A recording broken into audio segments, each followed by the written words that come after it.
and she splattered all over the canvas to create the glimmering effect. The level of artistry and creativity that went into those panels and into those canvases, I don't think you see that level of innovation here in American comics. And it's not, again, that's not a bad thing, but it's just a distinction that you can't help but notice it. Hi, I'm Robbie J. Atkinson, creator and writer of The Seven Kingdom, Fukushuu no Oukoku. You can find me on Instagram at the_seventh, that's number seven, th_kingdom, or on TikTok at The Seventh Kingdom. And you're watching and listening to Two Geeks Talking. Good morning, afternoon, evening, everyone. Two Geeks Talking is an entertainment industry interview show where we interview the creative people from the comic, film, TV, movie, and video game industries. And of course, I'm our host, Kurt Sasso. We are joined today by a very talented individual. I've loved manga and anime since, I was young. And I'm still young at heart. Just don't worry about that. But this particular creator is a very talented manga writer. Has an amazing team around each other. Because they've created the Seventh Kingdom, and I'll let them pronounce the Japanese because my Japanese is horrible. We're joined by the ever-talented Robbie J. Atkinson. How are you doing today? I'm doing excellent. How about you? Doing good. For those that don't know anything about yourself as a creative person, tell us who you are and what you're bringing to Two Geeks Talking today. I am, I'm originally a filmmaker, the owner of RPX Media Production. I write, I direct, I edit, and I decided to veer off into manga, into graphic novels. I have experience working in the film industry, working in the K-pop industry, working in TV.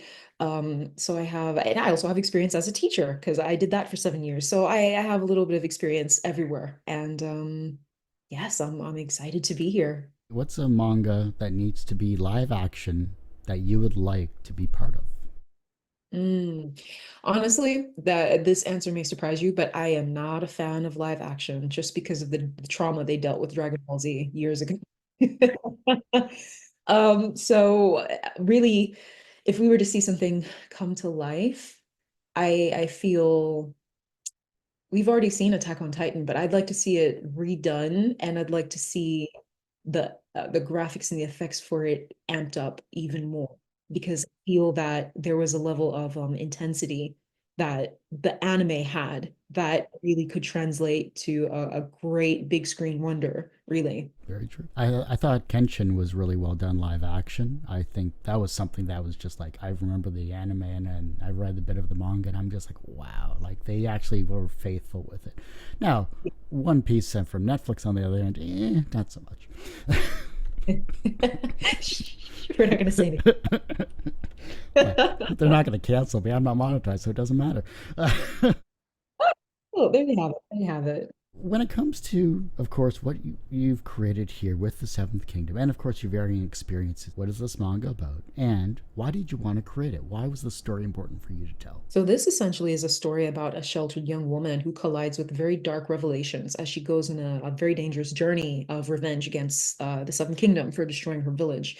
And in essence, this epic sci-fi fantasy action adventure was really created because I think that there's a upcoming generation. I think every generation has experienced this, but I am seeing with more recent generations that there's a slight mindset shift where we're recognizing the dysfunction in the world around us. And I saw an article where I think it best summarizes the inspiration as it was a counselor who said that when they canceled people in the 80s and the 90s, the people asked them, when will it get better? Will it get better? And they said, what scares them about these generations is they're not asking that. They're saying it won't get better. That's the level of cynicism that we've fallen into. And I wanted to analyze a fictional world where people have fallen into a certain level of cynicism and acceptance of dysfunction. And we have a protagonist who is discovering all of this for the first time and realizing it and having to go against the grain, really for their own personal agenda, but things expand that much more for them. And this is a series that has a lot of action. Yes, it has underground themes that people would like, but it also has more profound and philosophical questions that I think generations to come will be able to appreciate because at some point everyone asks these questions. What's a philosophical question that you've asked yourself that you've actually solved? Philosophical question that I have solved. Well, why is it considered the mature thing to dismiss a dysfunctional system or a situation or pattern as, oh, it's always been that way. That's not my problem. There's nothing you can do about it. And I don't know if it suffices to say that it was solved, but I realized that a lot of people answer that question with that dismissive response, and they justify it as logic and maturity, because underneath that is really fear and cynicism and hopelessness, a sense that they don't feel that they don't think that they have the capacity to make any kind of difference, and so they simply accept it, or they make an excuse and say, oh, well, that's not my problem. But of course it is, because when you have to deal with it, other people have to deal with it, or when someone decides to accept it, you have to deal with it. Either way, it actually becomes everyone's problem. And that you see that in so many different areas of life, so many aspects of society where people have responded that way. And when you have a problem with it, or when you challenge that, you're told that you're just sensitive, or you're told that you're just complaining, that you just need to toughen up, or previous generations tolerated it, so why do you have a problem with it? And that's why we're here. That's the problem, is it was tolerated before, and it shouldn't have been. Does that make sense? So that is one thing that I did confront at some point. I think it's interesting because we all live through our own internal struggles and our own external struggles. For that matter, depends on how far we want to go with it. But I think it comes back to it's hard for people to ask for help. I think that's one of the major reasons nowadays as to why people keep bottling things up. And when they do ask for help, like you said, it becomes dismissive, or it becomes to the point of, why do I even bother asking if no one's even going to outreach the hand that I've already reached out for? I think that comes down to the sense of community, and that comes down to the sense of communal power as well. And when I say that, I mean, when you don't feel that you have a community that can help you, when you don't feel that you're surrounded by people who are willing to help, that really can be heartbreaking, and that breaks a person's spirit, right? And then if you have a community of people who don't believe that even trying to help would make a difference, then you have this cycle that's perpetuated. So you have people who need help. They don't want to ask for help, but they ask anyways. Their help is rejected, it's dismissed, because they had people who felt that their help wouldn't have made a difference. And you see the cycle that perpetuates. I always think back to this story. I forgot what town it was in South America, where they'd had this bridge that was nearly broken. I mean, it was barely being held together by some string practically for like 40 years, and they never fixed it. And so every year, these little kids would cross this bridge to go to school. And just about every year, at least once a month, if not more frequently, maybe less, the children would fall to their death because they fell off the bridge. And town just tolerated this. But the women who gave birth to these children, the mothers, were like, no, we're not doing this anymore. And they all came together, and they basically went on strike. And what had been a problem for 40 years was fixed in a week because of their decision to come together. And it's like that story to me, no matter how maybe vague, because I don't remember the names and the locations, no matter how maybe unfamiliar it may seem to people, it's incredibly powerful to me, because it says that when everyone comes together and takes one step, mountains can be moved, right? But it comes down to mindset, and that is mindset, and I guess a willingness to work together, but that still comes back to mindset. Who's the people that are working with you on making this amazing comic manga? Yes. So this company is called Tagline 9, and this is a company that I have been working remotely with. The two founders, Ali and Wala, are actually based in two different countries, with Ali being in I think North Carolina, and then Wala actually being in the UK. And of course, there's another set of people behind them that helps with the lettering and helps with other aspects, but I have not really interacted with that extension of the team. It's really been the two illustrators that I've worked most closely with, and they're just an incredibly talented group of people. And we like, I love their art style, I love their creativity, I love how they bring these characters to life, how they use their skills to create embodiment of these characters. And then likewise, they enjoy reading my scripts, and they enjoy everything. So all around, everyone's enjoying the process, and it's a lot of fun. So how does that transition from that story to your creative field of making this particular manga, and of course working with the team? Actually, it's funny. I was just talking with my illustrator, and that translates to how we personify our main character, down to the details of the colors of her outfit. Yes, her character design takes from real world culture. So, for example, Clara Belkeda, who's actually the one in the middle here, has a dress that is designed after Ethiopian traditional clothing, but the colors of her combat suit later on in the series are red, white, and black, with the red more or less representing, in a symbolic way, that she goes against the grain of society. Because typically your heroes don't always wear red. Now, red, red has, there's a whole bunch to red, to color theory, right, as it relates to red, but that theme finds its way in different aspects of the main character being designed, in different dialogue and interactions with other characters, the world building, different things like that. And I mean, the team just has so much fun kind of bringing that to life, and kind of picking apart the little details of it, because my illustrator saw it and instantly picked up on it, was like, oh, I get it, you did this because of that, and you use this color because of that. And I was like, yes, that's right. I think that's one example of how that bleeds in. So, what was a piece of artwork you got back that was way better than what was on your script? There is actually, so I actually have the sneak peek edition of my manga here, and the sneak peek edition is just a preview of the series. I'm going to show you the page spread. So this is actually a page where the main character is being shot at by quote quote bodyguard or the bartender in the scene, because she asked a dangerous question. She asked a no question, and this is his response basically. And the detail in this double page spread, the way Wala and Ali drew in the expressions of the people, right down here, the broken furniture, just the expression that they captured between like the people, the broken furniture, and then like this character overall kind of just spreading across the page with their firearms. This scene came out so much better than I had even imagined. I did not envision this at all when I was writing the script, but in the sense of I didn't think of this kind of format. So this was just a great treat to see when Wall and Ali had brought this together. One of those images where I'm just like, just looking at the dynamic movement, because that's a dynamic motion. The shot goes across, it actually accents your framing of the page itself, which is incredible, because I don't think people understand that it doesn't matter if it's comics or manga.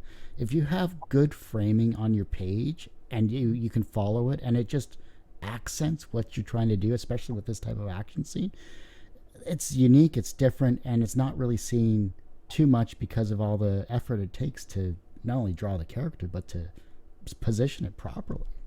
Mhm, mhm. There's a great deal of creativity, and I try to encourage Wall and Ali too. When we were in the process of really just, so I went through a period of time where I studied other manga, really for stylistic reference, to get an understanding, because I understand that like as a filmmaker, I'm used to storyboarding and maybe I watch anime, but like in terms of knowing a lot about manga itself, I felt that I had a lot of ground to cover. So I had a period of time where I did a bit of research. I actually went to Tokyo and remember going to the bookstore, buying the whole entertainment arc of Demon Slayer to look at the fights, buying Attack on Titan, buying some Sailor Moon volumes as well, just to see like these are three commercially very successful series, and they all have a very distinct style. They all have a very distinct layout and different approach, different tone. Like, what are some things that they do? And I remember looking at like the different types of panels, how the panels can be arranged, even how the panels can be framed. Like Sailor Moon, during some moments, has like these unusual like polka dots or square frames around certain panels. And just like understanding how a character can be placed in the frame to make it unique or make it interesting, like you said, to accent the action or the intensity of the emotion that's going on.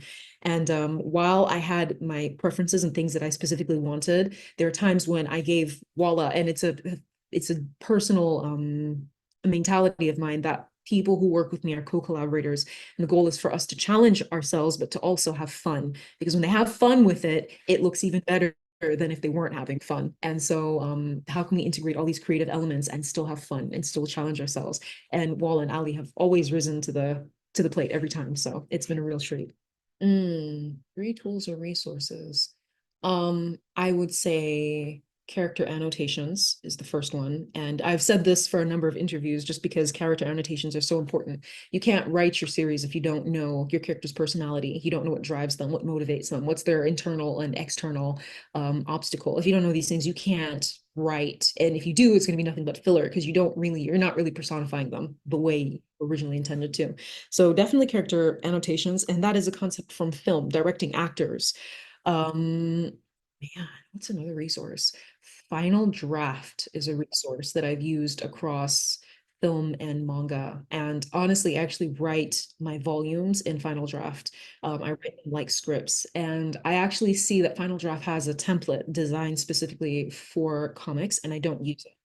I write it like it's an actual script, because that allows me to include detail that is enough for Walla to look at and get a feel for the world, while also creating a sense of pacing. When you have dialogue that's like back and forth and back and forth, you have an understanding of the rapport versus dialogue and then an action. Then there's like a pause, or there's like a sense of tone that's being set, and then there's more dialogue. It makes a difference, and you pick up on it when it's written in that format.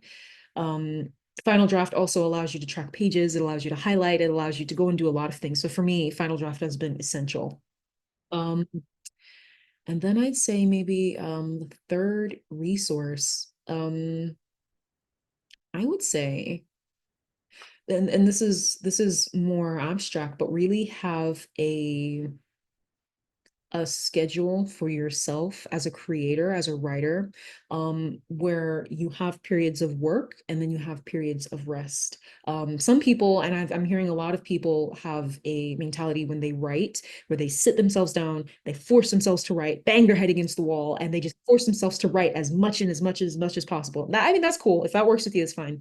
But for me, I find that I write best when I write when I have the inspiration, not when I force myself. But that's also because I'm someone who I am more disciplined with work than I am with rest. So I have to have a schedule that kind of allows myself to work in ebbs and flows. And I have kind of my own little routine that I go through. So I'll go through a period of time where I write intensively and I'm producing basically. Then I switch gears and I go into a state of consumption. I go and I watch my set of favorite anime, or maybe a new set of anime I've been interested in, take notes, look at screenshots, analyze the composition of the framing, like we said earlier. And you kind of end up working still, or sometimes you just relax and let yourself enjoy the storytelling process. It doesn't always have to be anime, it can be just a movie, but have that set of things ready so that you can produce and consume. And when you create, for me, when I create a balance between those two states, that's when I create the best. Top three anime that you can always rewatch, and what are three anime that you want to watch?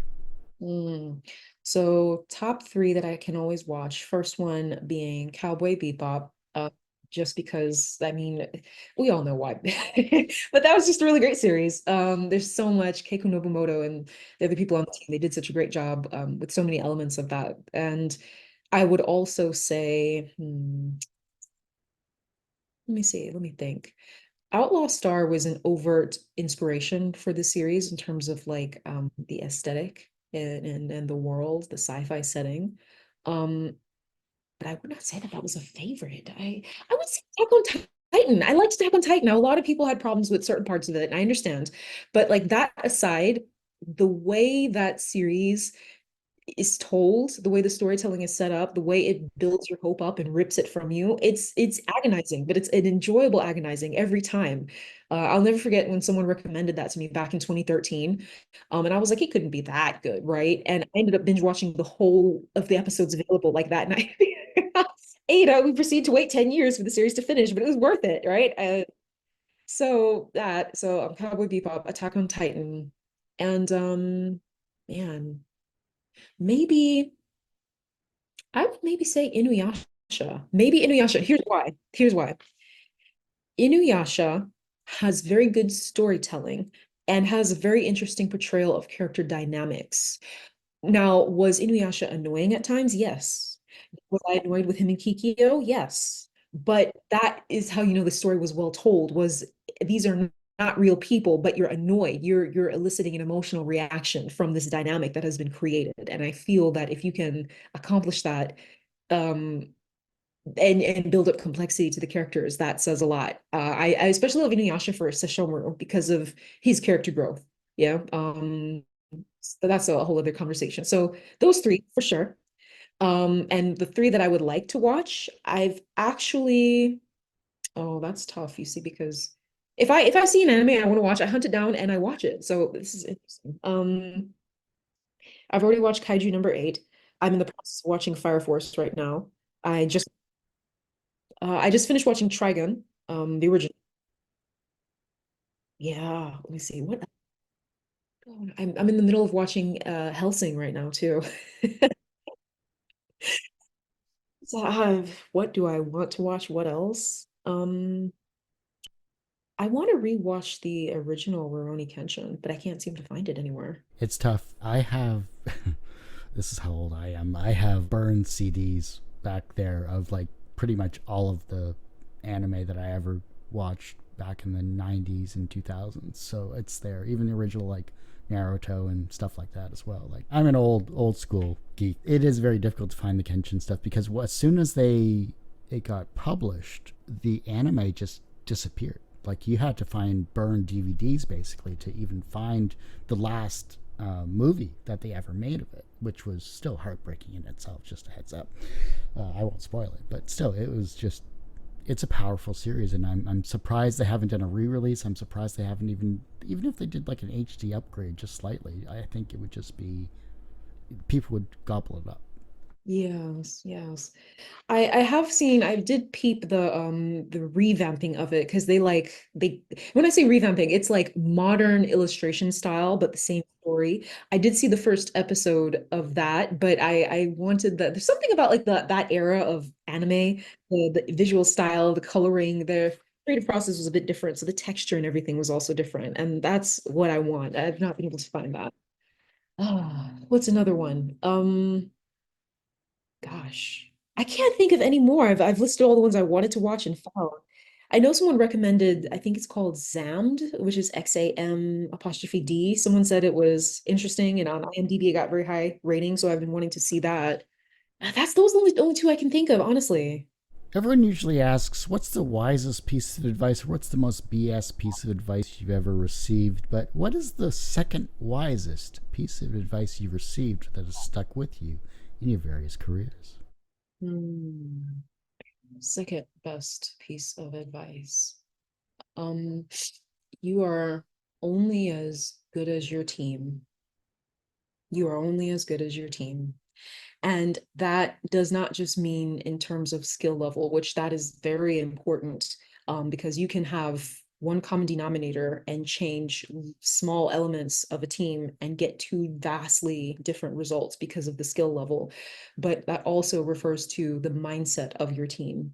If you have a vision, aspiration, a goal, a height you'd like to achieve or accomplish, something you'd like to do, and your team is not on board with you, the likelihood that you will accomplish that goal is slim to none. And it's not because you don't have the capacity to, it's because you're not of one accord. When you have a team that you are not, quote unquote, equally yoked with, meaning like if you are not on the same page and you are not aspiring to the same thing, if you're not aspiring to the same level, it will slow you down, or vice versa. If your team wants to accomplish something and you don't, you will slow them down and you can stunt their growth.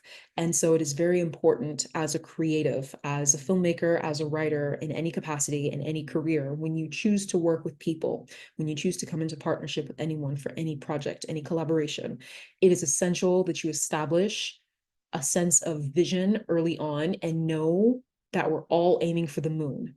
Because if you're aiming for the moon and they were settling with the grass, you hit the treetops, they will be content, but you will be frustrated and they will not understand why. And that dynamic can perpetuate into so many other problems farther down the road. You are only as good as your team. I'm curious here, because you've been in so many industries, how do you balance staying true to your creative vision while meeting audience expectations?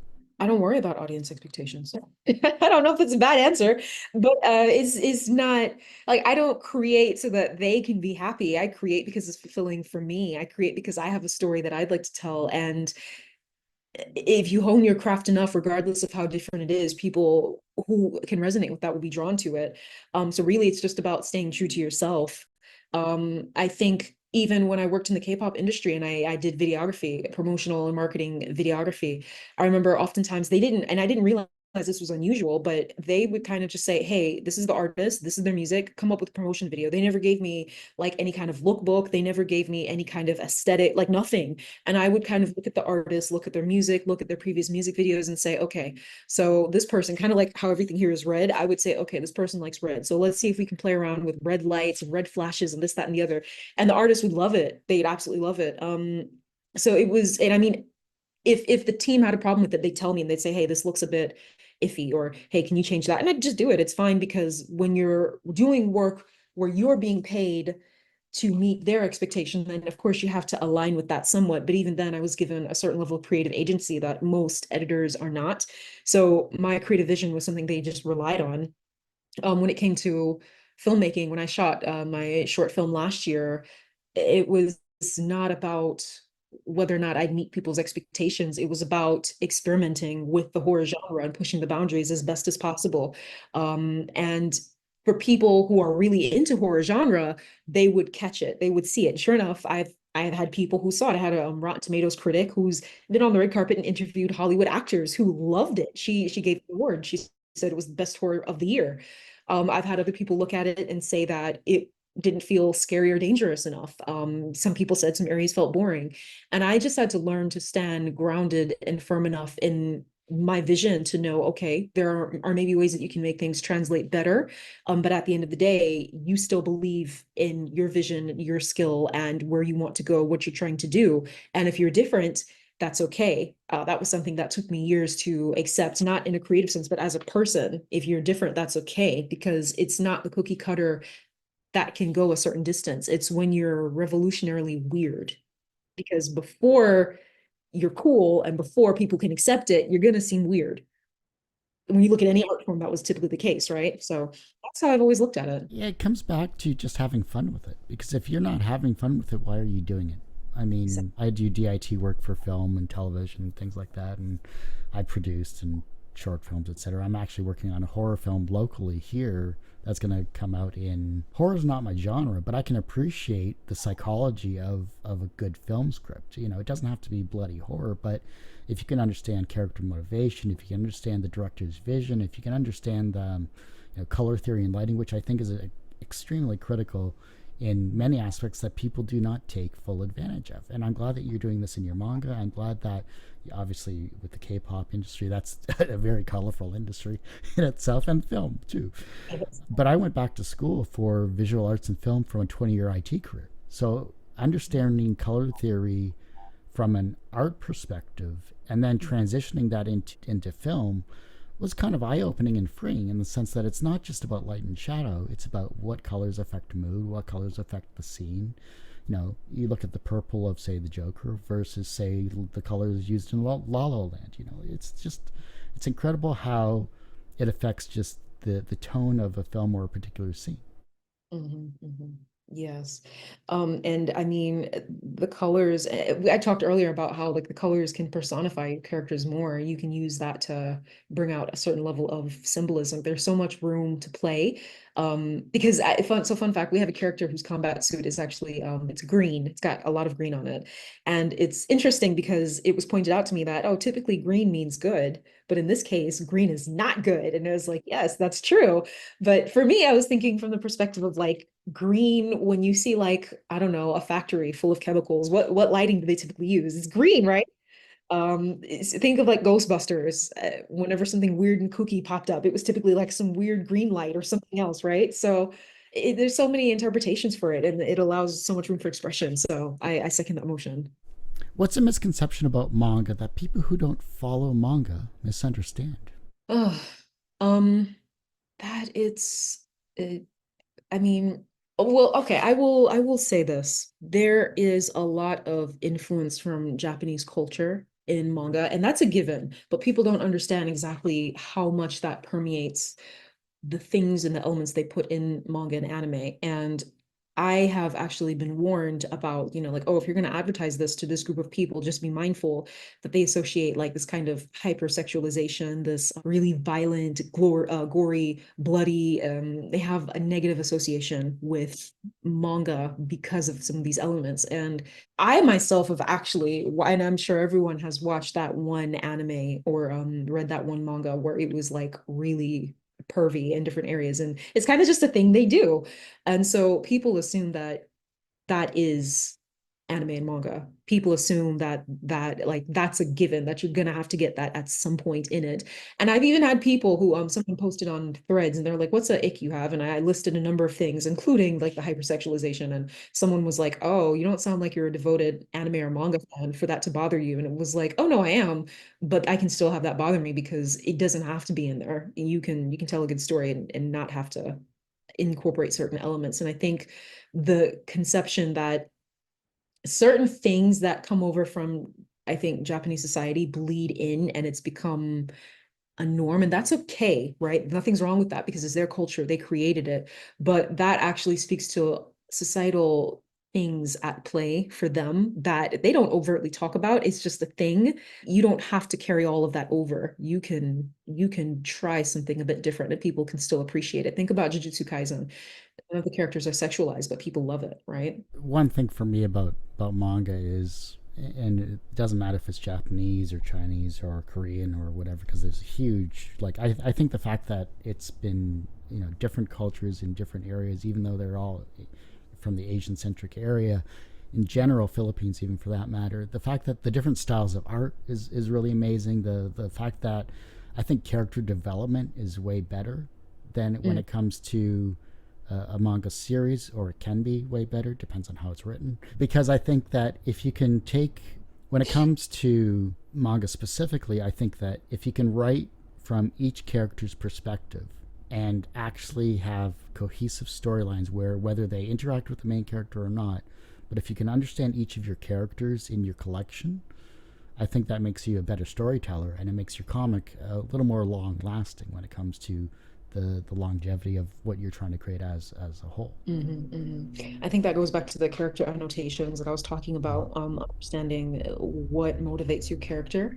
and understanding why they're driven, what stops them from moving forward, whether it be a internal or external thing. So I do agree that I do feel that sometimes the kind of storytelling, the mode of storytelling is different in Asian culture, and we see that translated to manga, and that is what makes it so. Someone said that they're a little more sentimental, and they know how to bring that out in a way that you don't see as often in like I would say even American like cinema, and that's why sometimes they'll try to make live action versions of Right. So I do agree that is something I have observed as well. Also, if they could just do away with the whole my two icks specifically, is like the over sexualization does occur. It just seems too frequently, but maybe that's just what I happened to see at the time or read at the time. And then, can we get away from the beach scenes? Like, I'm tired of it already. Like, I get it, but come on, like, really? Like, have a vacation, sure. I want to see them eat like ramen or something rather than just go to a beach. Like, You know what? Yes. And anime food is a whole oh separate like yes, Hayao Miyazaki. I saw a oh montage of all the food he's yeah, had in his movies it's and beautiful. beautiful, absolutely beautiful. So like yes, if we had to switch them out, I'd switch beach scenes and all of that for food, which is funny because that is a thing in my series. I do Nice. emphasize food a lot. So food.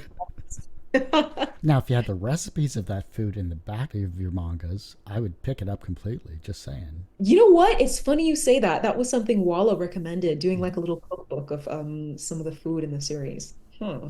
That's what I did about 10, 15 years ago. I put together a webcomics What's Cooking cookbook with about 60 creators from around the world. A lot of them have gone on to bigger things, working with Marvel, DC, and other TV series and things like that. But way back when they first got started, create a comic and create a recipe for it. And I got some interesting family recipes too. And an original, authentic eggnog from the Revolutionary War of the United States. Oh, interesting. The amount of rum in that is pretty staggering. Just Hey, they had to add a little something in there to soothe themselves with the time. That makes sense. Lots of rum. I think if you do a collection, or hardcover collection, or softcover, or whatever the case may, just a cover collection, an anthology, or whatever you're going to do for your series, how many These volumes are you thinking for this? Um, oh, that's a hard question. I know there's going to be three seasons, Okay. and I know that it's probably going to be at least 50 volumes in season one. I just finished volume 18 last night, actually, and I'm moving on to 19. So, Wow, thank that's awesome. you, thank you. So yeah, a collection of your entire series. Have at least 5 to 10 recipes per book at the back as a bonus feature for stretch goals, and I think you're pretty much set. I'm gonna take note of that one. All right, challenge accepted. Where can we actually get your book so that we can help support you yourself and your team continue to make these amazing comics? Let's start with that. Yes. So if people visit rpxmediaproduction.com/the seventh kingdom, and that's number seven, TH Kingdom, they will see the official webpage for the manga series. And there they can read the sneak peek edition that's up on Manga Plus Creators. There they can also be notified. They can sign up to be notified if the pre-order window is closed and they want to get like a shirt along with several nice posters and key rings and figurines, other things. If they want a nice bundle or different types of bundles they can choose from, they can sign up there. They can be notified if it's open. They can go ahead and choose whatever package they want, or they can actually go to our TikTok shop and they can just order the manga itself. Now, if they don't want to go on TikTok, they can go on Barnes and Noble, they can go to Apple Books, Rakuten Kobo, and several more, and they can get the ebook version as well. And we're working on getting the physical versions available in those stores. So that's soon to come. What is your take on comics versus manga discourse that always pops up on social media?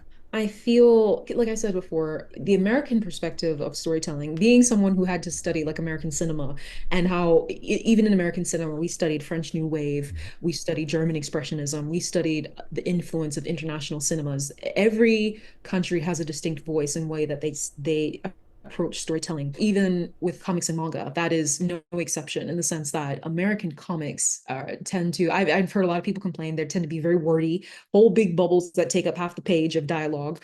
And sometimes I think I forgot the terminology, but the way they use color sometimes is even a little bit differently, because they'll use like one color to color a whole page to bring out a certain emotion, right? Going back to color theory. Whereas with manga, there are sometimes panels where there is no dialogue. And that was actually very off-putting to American audiences at first when they saw that. I do see a distinction aside from just the left to right binding or the right to left reading. I do see that distinction, and I do feel that they are kind of they're both comics in a sense, but because of the cultural influence, the storytelling is different, and that is what brings out the beauty in both. It's not necessarily a bad thing. But yeah, I think I personally appreciate manga because of, ironically, even though there's sometimes no color on the pages, the level of creativity and craftsmanship that you see. For example, Sailor Moon. I don't know if I went to the Sailor Moon Museum when they had it in Roppongi, Tokyo, and I was actually by a man who was walking with people, and he was talking to people about the different techniques that were used for, because we were not allowed to take pictures. There was an area where there were no cameras allowed, like you could put your phone away. And when I looked at the panels that were enlarged, or even just like the canvases that she did, you realize she used airbrush. She took lace and she airbrushed around it. She put the canvas on almost like newspaper color type paper, and she took white acrylic paint and she splattered all over the canvas to create the glimmering effect. The level of artistry and creativity that went into those panels and into those canvases, I don't think you see that level of innovation here in American comics. And it's not, again, that's not a bad thing, but it's just a distinction that you can't help but notice it. Everyone has one person that inspired them on their path to where they are today. Who was that for you? Mm. My dad. My dad. He passed away in 2021, but he was actually a very avid comics lover, which is funny you mentioned Stan Lee because he was a huge Spider-Man fan. huge, to where it was a thing. If I traveled abroad, I always made it a point to bring him back something Spider-Man. I went to France and I found a vintage Spider-Man comic book cover written in French with Spider-Man against Doc Ock. And I was like, it's perfect because Dad also loved Doc Ock. But Dad inspired me in that he one taught me to embrace being unusual, being different. He said, show the world something they've never seen before. He encouraged me not to strive to copy people, especially in this age where you see a lot of, and it's not to say you can't get inspiration, but a lot of people right now, they know how to copy other people. They don't want to explore the unknown of their own imagination sometimes. And he very much encouraged me to do that. And I mean, he was someone who's just always an avid fan and supporter of like my writing when I used to draw as a kid, film, music, all of the things that I've pulled together today to kind of use to drive my career. He was a huge fan of that. And it wouldn't be fair to say just him. I'd say my mom, because my mom taught me about the grit aspect of it. You can have imagination, you can have creativity, but when you show your work to people and they try to stomp on it, or they tell you it's not good, or you go and try to sell some books and maybe you didn't make that many sales that day, mom taught me you hunker down and you keep going. You don't stop. Grit, that's it. And sometimes that is what distinguishes the people who fail and the people who succeed. And your mindset is really about failure too. How do you define failure? All of that. So, yes. From a professional standpoint, you of course have been in the film, K-pop, and manga industries, so you are very well versed in a variety of creativity. From a professional standpoint, you are a successful person, especially with the Seventh Kingdom here now. Mm-hmm. Do you consider yourself personally successful? Well, there's what other people see and there's what I see. And other people may say that I could be considered successful, but I know where I want to go. And that is what I use to gauge my sense of accomplishment. But here's the thing, even when I reach certain milestones, I'm always looking for something new. And you can be grateful for the growth that has been accomplished and the milestones that have been achieved, while still being humble enough to know that you need to grow, you need to continue moving forward, you need to explore new ways to hone your craft. So I guess my point is, you will never see me behave with a mindset of, oh, I've made it. It doesn't matter how much money I'm making, you can always get better. So even if I was making a certain amount of money, or even if other people would consider me successful, I would always say, this is the base of the mountain for me, and I can keep going. The reverse of success is failure. How do you deal with your failures? How do you define failure? I've had to learn over the years that failure is when you give up and you stop. Failure is really equivalent to like death, or synonymous with death. And by that, I mean, you stop growing and you stop learning, you stop moving basically when you're dead. Now, there's a difference between resting and being dead. Resting is recouping. So there's still some kind of movement going on there. It's just a recharging, right? Death is when there is no more mobility whatsoever. And to me, failure is not actually when you try something and you make a mistake. It's not when you spend money and the money doesn't come back to you. It's not when you try something and it doesn't work out. It's really when you give up. And therefore, the reason why you have to look at it that way is because if you look at every mistake as a failure, then you stop trying, and that's when you really fail, because you let fear take over you. So for me, failure is when you stop trying altogether. So long as you get back up and you keep moving, you didn't fail, you learned. And now when you try again, you're trying with a new context of knowledge that can be applied to help you succeed, to help you accomplish your goal. Failure is a mindset, not a state of being. Or as my mother says, I'll sleep when I'm dead. Yeah, something like that. The younger generation is looking at your work and they're becoming inspired to be creative in their own way, whether it's in film, music videos, or manga. Maybe you're inspiring them down that creative journey. How can they inspire the generation that follows them? By going back to what brings them joy, and by one, not accepting misery, because the reason why I'm in this creative field is because somewhere out there I was working a job that I did not quite like, and I said, you know what, I don't want to accept this. How can I pivot more towards what brings me joy? And when you are in that space, then you say, okay, well, this is fun, but how can I make it more fun? And like I said before, you learn best when you're having fun. I found this in the education system. You learn best when you're having fun. You grow most when you're having fun. Finding the joy in your career, in what you do, allows you to shine in a way that when people see you, they say, wow, I want to do that too. And you can, but it's about finding your joy, going back to what brought you joy, being willing to sit down and dedicate yourself to it. And that dedication will look different for everybody. Um, but knowing what you're willing to accept and what you're not willing to accept in that process of finding that joy as well. There's some things you kind of have to do just to survive, but how can you look at it with a mindset of okay, this may seem impossible now. What's a step I can take right now that will make it more possible, I should say, right? So find your joy and stay on that journey. And even when sometimes it's not fun, even when it's a bit gritty, even when sometimes it's a bit tiresome, stick with it, but find ways to keep that element of joy with you in your craft, and you will always shine. And that light will be seen by people that you don't even think are watching. If your life was a film or manga, what would its title be? And what would its soundtrack be?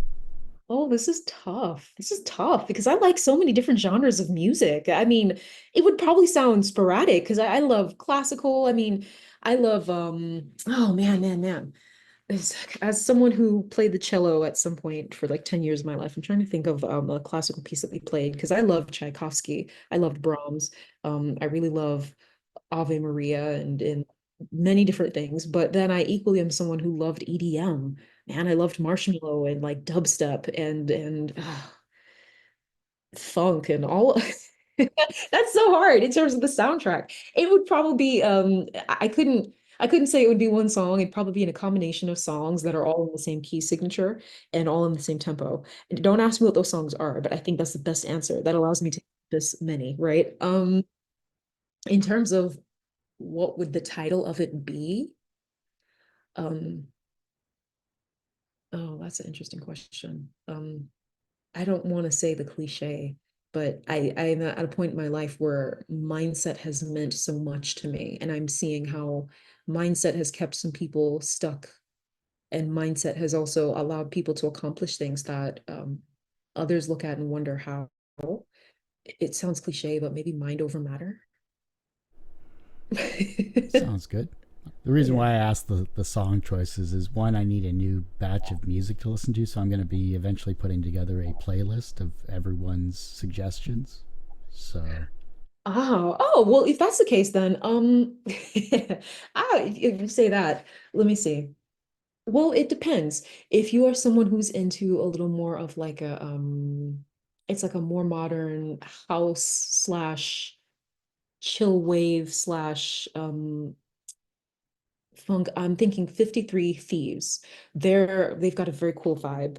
Let me see who else. If you are looking for a little more EDM, I tend to like anything that is Seven Lines remix, but I really love the Seven Lines remix of Cosmic Love. It's very beautiful. As someone who always wanted to play the harp, it's it takes a certain element of the song sung by Florence and the Machine, and it actually puts it at the very beginning. And when I hear it, every time I hear it, it reminds me of stars. It's so beautiful. Um, and maybe my third recommendation, if you want to get more into classical music, if you're looking for something that's a little more spunky, not something that'll put you to sleep. Um, it depends. If you want something a little more ominous and very immersive, I would say Hymn of the Cherubim. I think that was Tchaikovsky. I'd also recommend oh Lacrimosa. Everyone knows Lacrimosa, so I don't know. If you want to wake up and feel like a super villain, then listen to Lacrimosa.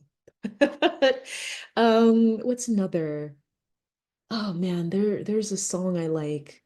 Dun dun dun dun dun. The name escapes me. It's like a number. It's like etude number three and E flat, something like that. So when I find it, I'll let you know. But before I let you go, where can we find you? How can we support you? Of course, anything else you would like to promote with yourself and, of course, your amazing creativity. yes, so if people want to follow me, I do have a public account on Instagram. It's underscore Godzilla, but it's GODSCILLA _9. There's a long story behind that title. And that is where you can see updates on my film work, updates on the manga, updates on my nonprofit activity if you want to see that as well. I would encourage people to come out to Anime Weekend Atlanta for anyone who is able to. Highly recommend it. We will be offering perk packages where you can order the bundle that I mentioned with the shirts and posters. We'll also have really cool stickers. We'll have really cool key rings. And we'll actually be revealing Clarabelle Keita's combat suit, in addition to one mystery character's combat suit, and then two additional characters were coming up in upcoming volumes. So there's a lot in store. And if you do show up, you can actually get a chance to get our secret page token where you can do this online scavenger hunt. That's going to be unique to each volume. That will give you cover art reveals, character reveals, or just inside information, fun facts about the series. So definitely come on out. That's going to be in December 12th through the 15th. Well, that ends this particular episode of Two Geeks Talking. You can, of course, find this interview and 1,200 plus others on our website, tgtmedia.com or twogeekstalking.com. That's TWO. Go to our YouTube channel, youtube.com/TGTmedia. Of course, you can find the podcast at twogeekstalking.podbean.com or just search Two Geeks Talking wherever you get your podcasts. And as I say every week, everyone has a story to tell. It's up to me to help bring that out. Thanks for listening and watching on Two Geeks Talking.